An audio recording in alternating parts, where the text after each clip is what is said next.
obviously it's been nearly a month since your CQC report. When the report came out, was it a surprise or a shock at all? No, not at all.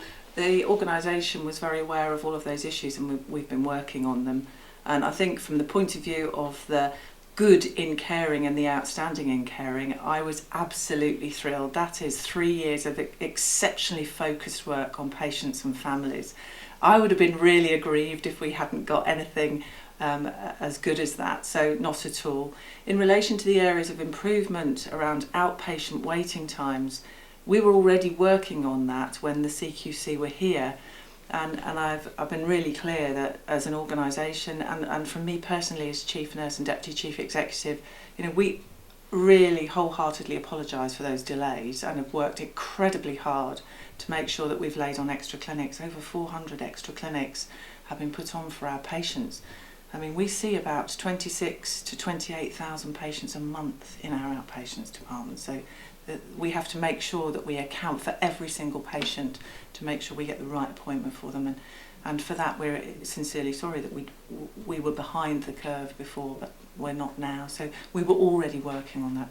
So in relation to being surprised, no.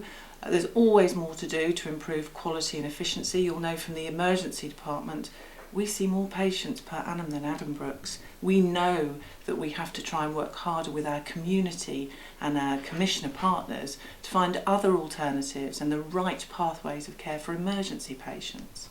So, what does that mean? You've got to work better, more with our community. So if you think about it, and there's so much in the news that generally many patients feel that they can't get the right appointment time for them to be seen for their family member or themselves. It's actually really helpful for patients to know that they trust the hospital near to them and they want to come to us. But sometimes we're not quite the right place for them. I know that we need to encourage more people to go and see dispensing and prescribing pharmacists, to use other opportunities in urgent care that might not be an emergency. But actually we know as a country we need to do more about public health to actually support our families to know what to do, and I think it can be confusing sometimes. So we're working really hard with community partners and GPs in primary care and our commissioners to really work the services up to make sure there are other facilities for patients. Was CQC fair to you? I think so. I think it was fair. None of the areas, as I've said earlier, were surprises to the organisation.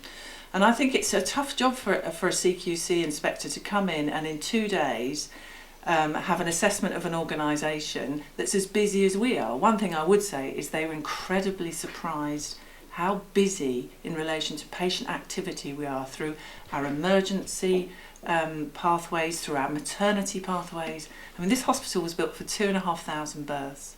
We deliver 4,500, and in 5 years we'll be at 6,500. We are a really busy hospital, and I don't think they quite understood that when they looked perhaps just at the number of beds that we have. But actually, for what would be in old money a district general hospital, we play with the big boys, and patients know that they get good clinical care here, which is why they come. I'm trying to keep this interview so that the man on the street in Harlow can relate to what we're saying, and he mentioned midwifery, maternity. I have 3 grandchildren all born here, and the one thing we all felt from the family was how incredibly intensely busy your nurses were, and how they looked plate spinning to the nth degree. How can anybody help them alleviate their pressures to keep up their standards? So from the point of view of the general public, the one thing I would say is that we don't turn people away, and I think that's an important message. What we try and do is signpost people to the right places if we don't think we are that first port of call. The second point around midwifery is that we're really proud of the fact we have an excellent service. And we also knew there would always be a risk that demonstrating, reaching an outstanding, more ladies would be attracted to us. And actually, when we can manage to accommodate births, we will do. So that's an important message for the general public. I think from the point of view of nursing, nurses, as you know, nationally we aren't training enough. We can't keep nurses in the profession because it is tough. And we are really trying to aggressively recruit to Princess Alexandra in Harlow. We offer many educational opportunities. I am a professor of nursing in 2 universities and completely focused on making sure that nurses have opportunities in research, innovation, promotion, leadership and management. Those are the sorts of things that nurses want to have as career opportunities. So from a point of view of what can the general public do, if anyone is interested in coming to work for us, to me, that is come in and have a conversation with us, because we have opportunities for support workers, bands 1 to 4. We have just led all of the work in Essex on talent management and apprenticeship work. In fact, we won an award for that. So just because someone told you somewhere along the line, perhaps in a careers conversation, you won't be able to work in health, I beg to differ. Come in and talk to us, because I think that's how that could help us. Just come back to the report for a second. As a journalist, I read a lot of reports from all across the spectrum, from Ofsted, for government reports, etc. And there's something in your report, or their report, when it mentioned things about safety of children, or updating your child abduction policy, etc., which sort of the basic journalist would say, did something happen here? No. It is a standard procedure to have policies for potential incidents. And there was a policy here. It just needed updating. And also for us, it isn't just about the policy. It's about actually having a practice, as the police and the fire service do, practicing this. And it's important to always think about the inevitable and the potential for what could happen.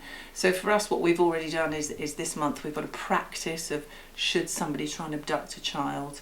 The other issue that was raised at the time of the inspection in July and was immediately dealt with by me is actually we can swipe into the unit for maternity. It's actually making sure that you had to swipe out.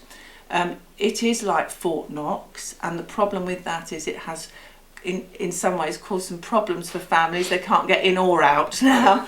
But for us, we have now got the safest maternity and children's unit across the entire region, because no one else has lockdown like we do. So for us, I just want to reassure the general public there is no safety issue. Okay. Is there a hospital or a trust that you aspire to, that you'd say was an example of good practice? And if so, which one would you identify? Well, as you know, there are 2 hospitals that are acute that have achieved outstanding. One is Frimley Park, which is very much a military-based hospital, and one is Salford in Manchester. So I think if there was an amalgamation of those 2 approaches, I think we could get to outstanding quite easily. And to me, good isn't good enough. What the CQC tell us and tell everybody is there's a very long or a large space between it requires improvement and good, with lots in between, so you could just be just under good. And for us, they told us as well that we're really close to outstanding for the whole of our maternity service. So for the team, that's the holy grail. They're off, they're going to get that outstanding for the entire service. And so aspiring to places that have had focus 5-7 years now of improvement on staff and development and leadership, such as Manchester, I think that for us would be something to attain. Just a couple more questions. A&E this winter, we're now end of November. How are things in A&E at the moment, and how do you think things will progress over the winter? I think I'm an emergency clinician by trade, that's what I do. I think we should stop using the word winter in some ways, because actually emergency departments are busy all of the year. There is no such thing as a summer off. However, once the cold weather starts to set in, we see more children with respiratory problems. We see at the more mature end of the scale, the older patient with more complex problems, particularly with pneumonia that has set in. I think the important thing we would say to anyone in the community is never leave a clinical condition until you're on your last legs, and then go to your GP. Try and treat things early and get advice early, so that helps the general public, and that in turn helps the hospital, because actually what we want to do is be able to make sure that we can stabilise patients early, that they don't require critical intervention. And why that's important is because throughout the country, throughout the winter, there will be a higher usage of critical care beds. So that's an important public health message. I think the other thing is about taking advice early from the general public. urgent care centres and GPs are extending their hours, so please do try and get that if you think that's appropriate for you, and use NHS 111. From the point of view of staffing, our emergency department, we're one of the better staff from clinical consultants and senior emergency nurses. So we always seem to attract emergency clinicians. So we do quite well there. We're very focused on making sure our emergency department is not crowded, because that problem leads to unsafe practice. We do hourly safety rounds with our consultant and our senior nurses. And so from a point of view of managing when you get high volumes of patients, I think we're very good at that.